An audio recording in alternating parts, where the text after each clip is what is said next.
रहमान वो पार्लियामेंट में वो तो बिल्कुल कानून को मानने की बात कर रहे हैं। वो कह रहे हैं कि पार्लियामेंट में उसको डिबेट करवाएं, पार्लियामेंट अगर फैसला इसके हक में दे या खिलाफ दे, हमें वो हर चीज़ कबूल है।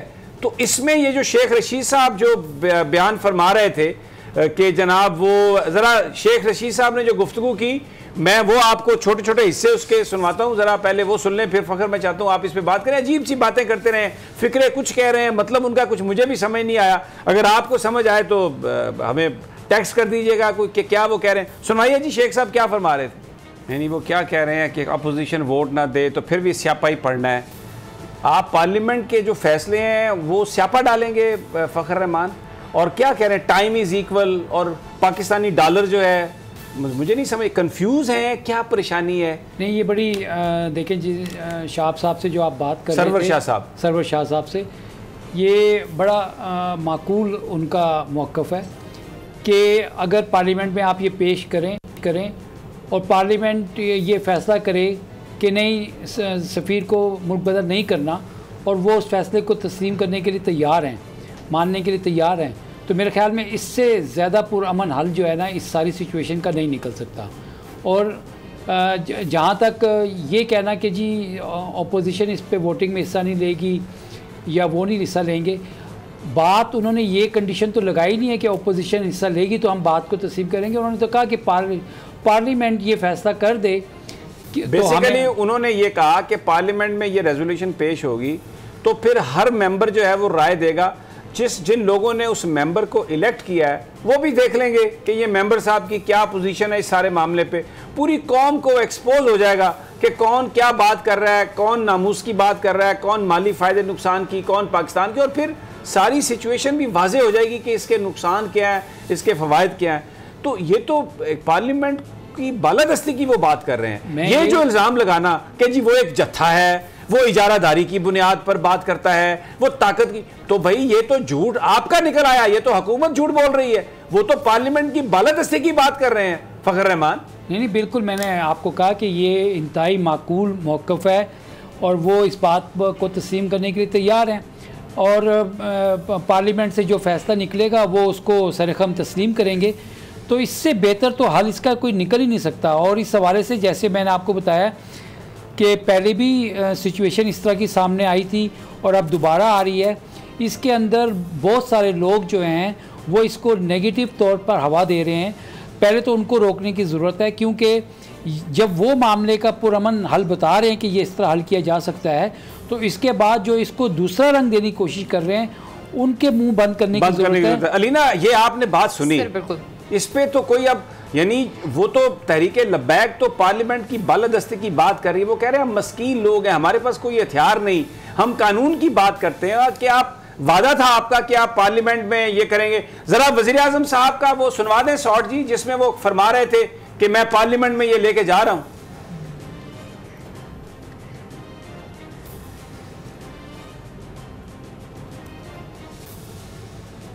अब ये मुझे बताइए, ये वज़ीर अब वही डिमांड है जिसका वो जिक्र कर रहे हैं और ये कह रहे हैं कि हम लेके जा रहे हैं। अब वो शेख रशीद साहब कह रहे हैं स्यापा पड़ेगा। देखिए सर, जो सर्वर साहब ने भी बात की ना पार्लियामेंट की बात, उससे तो सारी बात जो है ना वो क्लियर हो जाती है। अब एक सवाल तो ये उठता है कि इमरान खान साहब को आखिर वैसे जो है वो इतनी मोहब्बत क्यों है कि वो यहाँ पर कोई स्टांस नहीं ले सकते जहाँ पे नबी करीम सल्लल्लाहु अलैहि वसल्लम की नामूस की बात आती है। दूसरी चीज़ ये कि शेख रशीद साहब ने झूठ बोला, ये भी इस वक्त जो है वो वाजे हो गई। तीसरी बात ये कि आप देखें कि TLP को उस तरीके से कवरेज नहीं दी जा रही, ना उनसे हम बात कर सकते हैं, ना हम उनको जान सकते हैं। आज ये बात हुई तो ये चीज़ सामने है कि अगर आप पार्लियामेंट में सारे इशू को लेकर जाते हैं और जो भी पार्लियामेंट फैसला करेगी हम उसके साथ खड़े हुए हैं। एक और चीज़ इसकी तरफ मैं आपको चाहूँगी कि आप दोनों इस पर जरूर कमेंट करें। सोशल मीडिया पे कैंपेन चल रही है जिसमें कहा जा रहा है कि इस तहरीक के पीछे कुछ पुरइसरार मुहर्रिकात हैं, ताकि किसी ना किसी तरीके से, सर मेरी बात पूरी हो लेने दें, ताकि ये जो मौजूदा गवर्नमेंट है इसको किसी ना किसी तरीके से डीस्टेबलाइज किया जाए। अब बात ये है, सवाल ये है कि मुझे ये बताएं कि नामूस रिसालत की जो तहरीक चलाई जा रही है इसको क्रिटिसाइज कौन कर रहा है और किस वजह से कर रहा है? आपने बात सारी सुन ली अलीना, फ़खर आपने भी, वो इस तहरीक की ज़रूरत ही नहीं। ये मैंने आपको इमरान खान साहब का जो खुद गुफ्तगू सुनवाई है कि हमारा मुआहदा था और हम पार्लियामेंट में जाना था, इन्होंने पार्लियामेंट में जाने से इनकार कर दिया। अब भी शेख रशीद साहब कह रहे हैं कि वहाँ पर अपोजिशन वोट नहीं देगी और ये हो जाएगा और ये एक स्यापा बन जाएगा।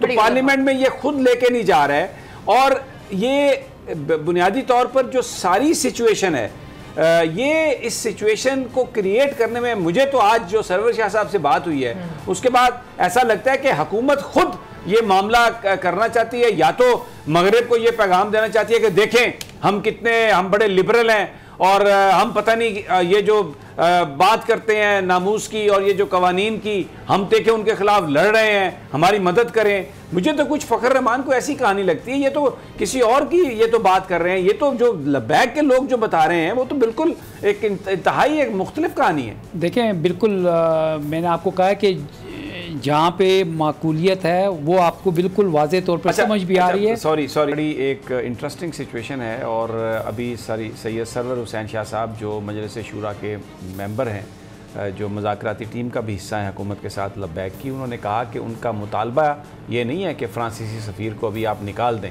उनका मुतालबा ये है कि जो एग्रीमेंट हुआ था हुकूमत का लबैक के साथ उस पर अमल दरामद करें और उसके तहत इस मामले को पार्लियामेंट में डिबेट के लिए पेश किया जाए और फिर जो पार्लियामेंट फैसला करे, यानी अगर पार्लियामेंट ये फैसला करती है कि फ़्रांस के सफ़ीर को नहीं निकालना तो इसका मतलब ये है कि तहरीक लबैक उसको तस्लीम करेगी, और अगर पार्लियामेंट ये कहे कि उसको निकालना है, जवाब देना है इसी तरह, तो उसको भी तहरीक लबैक कबूल करेगी। लेकिन जो शेख रशीद साहब ने जो प्रेस कॉन्फ्रेंस की और जो हुकूमती अकाबरीन जो तासुर दे रहे हैं कि जी लबैक ये कह रही है कि आप फ्रांसीसी सफ़ीर को निकालें और वो एम्बेसी को बंद करें, तो ये गलत बयानी। और फिर ये इल्ज़ाम कि जी उन्होंने रास्ता बंद किया हुआ है, खंदकें खोदी हुई हैं हुकूमत ने, 3-4 किलोमीटर के फासले पर कंटेनर्स लगा के रास्ते हुकूमत ने बंद किए हैं, लबैक ने खोल दिए हैं रास्ते।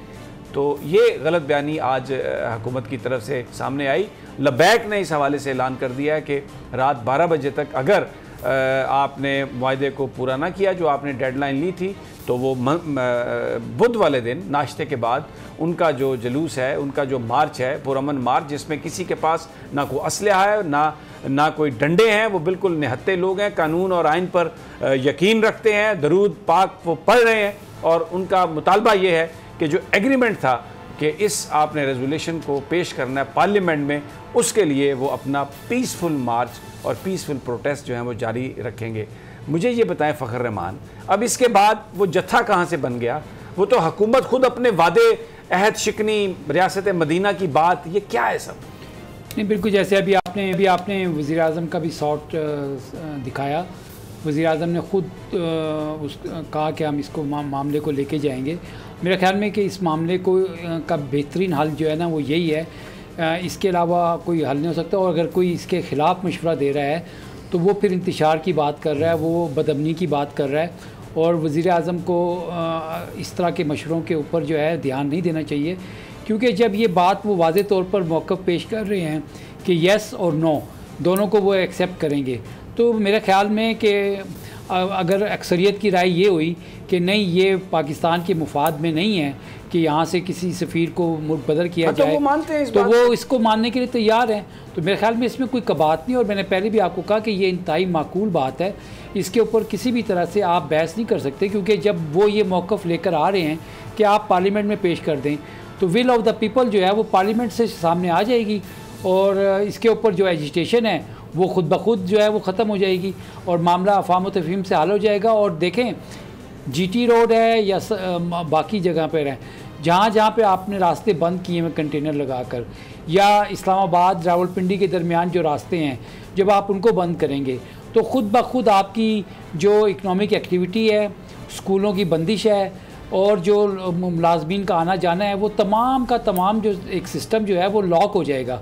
तो आप इसका मुतहम्मिल हो सकते हैं, नहीं हो सकते। अच्छा, दूसरी बात ये अहद शिकनी, हम रियासत मदीना की बात करते हैं, बड़ी अच्छी बात है, प्राइम मिनिस्टर ये बात करते हैं, लेकिन ये बात पर अहद शिकनी, चीफ से मिलने के बाद सेकंड थॉट, नई नोटिफिकेशन किया, वो जी अब तो ये करना है, इधर लबैक के साथ खुद टेलीविज़न पर आकर कहा कि मैं लेके जाऊंगा, हमारा मुआहदा हो गया, फिर कहना कि नहीं, और वो शेख रशीद साहब कह रहे हैं कि ये स्यापा है, पार्लियामेंट के फैसलों को स्यापा कह रहे हैं। ये बार बार चीज़ों को उनको ये झूठ बोलना, मैं बिल्कुल खुल के ये बात करता हूँ। ये मुझे बताएं, ये कौन सी मॉरल अथॉरिटी है आपके पास? कौन सी अखलाकियात ने आपको ये इजाज़त दी है कि आप इल्ज़ाम लगाएं उन लोगों पे जो अल्लाह के नबी की नामूस की बात करते हैं और बड़े पुरअमन तरीके से वो भी टीवी पर कह के गए हैं कि जनाब हमें तो हर शय मंजूर है, और ये मुआहदा पूरा करें। मुआहदा पूरा नहीं करते तो डरा नहीं सकते, दबा नहीं सकते, इसलिए कि गलती पर हुकूमत है, वो नहीं है। बिल्कुल सही कह रहे हैं। जब प्राइम मिनिस्टर कोई बयान दे दे या प्राइम मिनिस्टर कोई बात कर दे तो उसके बाद तो वो चीफ़ एग्जीक्यूटिव हैं और हुकूमत के सरबराह हैं, तो इसके ऊपर तो जो है ना कोई शक और शुबे की गुंजाइश रहती नहीं है और ना रहनी चाहिए। तो अब बिल्कुल अच्छा, अब अलीना मुझे ये बात बताइए कि ये इल्ज़ाम देना उन लोगों पर और एक गलत फहमी पैदा करना और ये कहना कि जी उनकी तज़हीक करना जत्थे हैं, वो कोई जत्था नहीं है, वो तो डेमोक्रेसी की बात कर रहे हैं, वो तो पार्लियामेंट के इख्तियार की बात कर रहे हैं। इलेक्शन कमीशन में रजिस्टर्ड जमात है, MPs हैं। बिलावल भुट्टो को उन्होंने लियारी में हराया भाई, उनके तीसरी बड़ी जमात है, 23 लाख वोट उन्होंने लिए। तो आप उनकी जो डिमांड है, जो वो टीवी पर आके बोल रहे हैं और आप पाबंदी लगा देते हैं इसलिए कि उनका मौकफ ना आए क्योंकि आपका झूठ पकड़ा जाएगा। देखिए समी साहब, आज अगर आप शेख रशीद साहब की तरफ बॉडी लैंग्वेज देखते जो आपने चलाई भी है तो वो मुझे बड़े परेशान नज़र आए हैं, क्योंकि डेफिनेटली सी बात है जो मीटिंग शीटिंग हुई है ही वाज देयर और उनको अंदाज़ा हो रहा था कि इमरान खान साहब का क्या मूड है। जहाँ तक पार्लियामेंट की बात है और पार्लियामेंट को तकद्दुस देने की बात है तो वो हमारे सामने ही है। इमरान खान साहब शायद बैकडोर अपोजिशन से बात कर लें NRO के हवाले से या सदर के ज़रिए चीज़ें करवा दें NRO के हवाले से या नैब ऑर्डिनेंस के हवाले से, लेकिन जब बात आती है नामूस रिसालत की तो ना खान साहब में हमें वो चीज़ नज़र आती है और ना ही अपोजिशन में हमें वो चीज़ नज़र आती है। लेकिन मैं फिर ये कहूंगी कि इसका जो सारा नुकसान है वो in the end Imran Khan साहब को इलेक्शन की सूरत में देखना पड़ेगा, क्योंकि अगर ये लोग यहाँ पर आ जाते हैं, ऑलरेडी बहुत ज़्यादा खून खराबा हो चुका है। अब देखिए, मैं आज ये देख रही थी, मैं वापस आ रही थी तो जो हम पुलिस वाले भी खड़े हुए थे उनकी इतनी इतनी दाढ़ियाँ थी, वो कितनी देर तक जो है वो डंडा लेकर खड़े होंगे भाई। अगला जो बंदा बात कर रहा है वो कह रहा है लब्बैक या रसूल अल्लाह लब्बैक। अब जब ये बंदा अगला बात करेगा, कितनी देर तक कोई किसी को गोली मार लेगा, कितनी देर तक कोई किसी को डंडे मार लेगा। खान साहब को इस चीज़ को समझना चाहिए और कोशिश करें कि वो अगर अपनी ईगो से, तो खैर मैं नहीं कहूँगी क्योंकि वज़ीर आज़म है हमारे मुल्क के, अगर कोशिश करें कि वो डायरेक्ट खुद किसी तरीके से इस चीज़ को सॉर्ट आउट कर लें, वुज़रा को मुशीरों को डाले बगैर, क्योंकि आज मेरी नज़र में शेख रशीद साहब बड़ी ऑकवर्ड पोजीशन में थे। इस वजह से उनके मुंह से जो उनको समझ आ रहा था वो बोली जा रहे थे, जो नहीं समझ आ रहा था वो भी बोली। जरा दोबारा एक दफ़ा शेख रशीद साहब की गुफ्तगू सुनवा दें जी, ताकि आपको अंदाज़ा हो। अब पार्लियामेंट में अपोजिशन अगर वोट नहीं देती, कुछ और हो जाता है, स्यापा हो जाता है, ये क्या बात है फ़खर रहमान? मैं नहीं समझ पाया। देखिए, मैं तो बिल्कुल आपको कह रहा हूँ कि जब वज़ीर आज़म ने ये बात कह दी कि हम इसको लेके जाएंगे पार्लियामेंट में, तो आप अपने कॉल ऑफ फेल में तज़ाद मत लेकर आएँ। और जो आपने बात की, अच्छा जी एक सेकंड में ये वज़ीर आज़म साहब की गुफ्तगू भी दोबारा सुनवा दें, टाइम खत्म होने वाला है, प्लीज दोबारा सुनवा दें जरा। अब अलीना कुछ आप बोल दें। सिर्फ देखिए, खान साहब के बारे में ऑपोजिशन सिर्फ एक ही लफ्ज़ बोलते हैं कि खान साहब यू टर्न बहुत अच्छा ले लेते हैं, लेकिन कुछ चीज़ें ऐसी होती हैं जो बड़ी सेंसिटिव होती हैं, उसमें यू टर्न नहीं ले सकते, वहाँ पर हमारे अकीदे आ जाते हैं। तो यहाँ पे अगर वो यू टर्न ना ही लेते तो बेहतर होता। खैर उन्होंने ले लिया, लेट्स सी। मुझे लगता है कि आप क्या कहते हैं? नहीं, बिल्कुल ये बात सही है कि इसके ऊपर यू टर्न लेके भी फिर आपको यू टर्न पे आना पड़ेगा। अच्छा, बात मैं ख़त्म कर रहा हूँ। बात ये बात बिल्कुल दुरुस्त है कि फ्रांस यूरोपियन यूनियन को हेड कर रहा है, फ्रांस एक इम्पॉर्टेंट मुल्क है, बिल्कुल ये बात दुरुस्त है, उसके बड़े कॉन्सिक्वेंसेस होंगे। लेकिन अगर ये बात जब पार्लियामेंट में डिबेट हो रही है, जब आप ये बात सारी करेंगे, पूरी कौम भी उसको देख रही होगी, तो वो जो आर्गूमेंट कन्विंसिंग होगा कौम उसी की तरफ जाएगी ना। पार्लियामेंट का फोरम इसीलिए है। तो पार्लियामेंट में गुफ्तगू करना अगर वो एक स्यापा है और अगर पार्लियामेंट जो है उसको हुकूमत मुनासिब फोरम नहीं समझती, तो फिर हम किस निज़ाम की बात कर रहे हैं, फिर हम किस डेमोक्रेसी की बात कर रहे हैं? ये जो अहम इश्यूज़ हैं, इनके लिए जो फोरम है गुफ्तगू का, फैसले का, वो तो पार्लियामेंट ही है ना। तो और यही डिमांड है तहरीक लब्बैक की, तो फिर वो जत्था नहीं है, वो एक बिल्कुल अवामी डिमांड है। और हुकूमत वक्त को चाहिए कि वो इसको पार्लियामेंट में डिस्कस करके ये सबूत दे कि वो जमहूरी इक़दार और रवायात पर बिलीव करती है। मुझे सब्सक्राइब करें और बेल दबाएं ताकि कोई खबर रह न जाए।